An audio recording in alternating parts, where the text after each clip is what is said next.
pleasant good day and welcome to our final reading of the chapter The Destruction of Jerusalem by Ellen G. White in the book The Great Controversy. I want to thank you for taking the time to read it with me as we have gone through the different stages of this destruction, from the prophecy shared by Jesus looking down the Mount of Olives and tears brimming from his eyes. What a sad scene he saw, and then the actualization of it in terms of the destruction that followed 40 years after, with the Jews,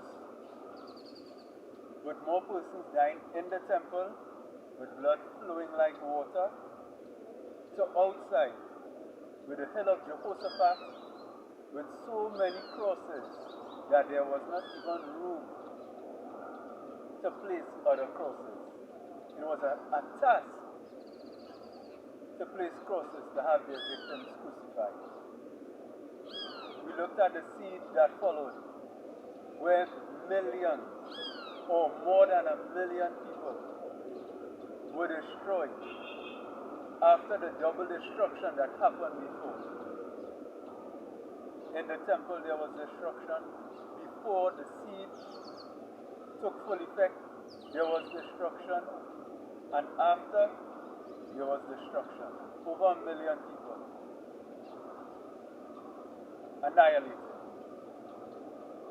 And then finally they were taken, some to the amphitheaters, some to be left as wanderers, some as captives to align the Roman conquest. And now we go into this final reading that shares with us a warning. Looking back, we could look forward to the future. Let's continue as we read page 27. The Jews had forged their own fetters. They had filled for themselves the cup of vengeance. In the utter destruction that befell them as a nation, and in all the woes that followed them in their dispersion, they were but reaping the harvest which their hands had sown. Says the prophet, O Israel, thou hast destroyed thyself, for thou hast fallen by thine iniquity. Hosea 39 and 14:1. Their sufferings are often represented as a punishment visited upon them by the direct decree of God. It is thus that the great deceiver seeks to conceal his own work. By stubborn rejection of divine love and mercy, the Jews had caused the protection of God to be withdrawn from them, and Satan was permitted to rule them according to his will. The horrible cruelties enacted in the destruction of Jerusalem are a demonstration of Satan's vindictive power over those he yields to his control. We cannot know how much we owe to Christ for the peace and protection which we enjoy. I'll repeat that. And that is so important, friends.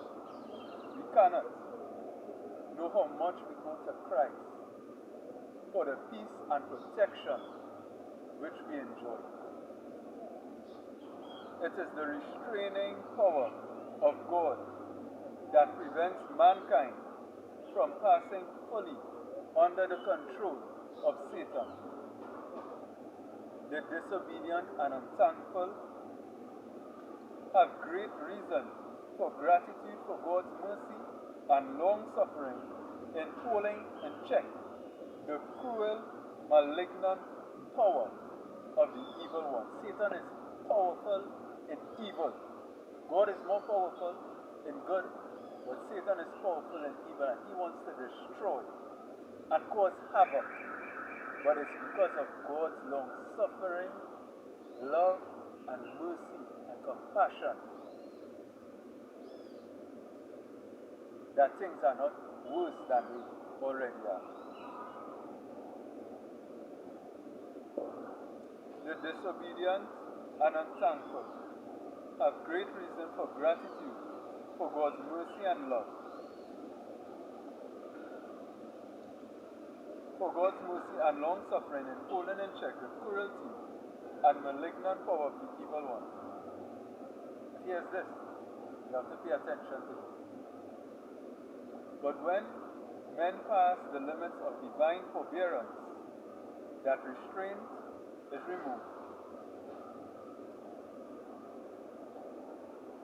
God does not stand towards the sinner as an executioner of the sentence against transgression, but he leaves the rejectors of his mercy to themselves, to reap that which they have sown. Be careful what you sow, you will reap it. If you reap the wind, you will reap the whirlwind.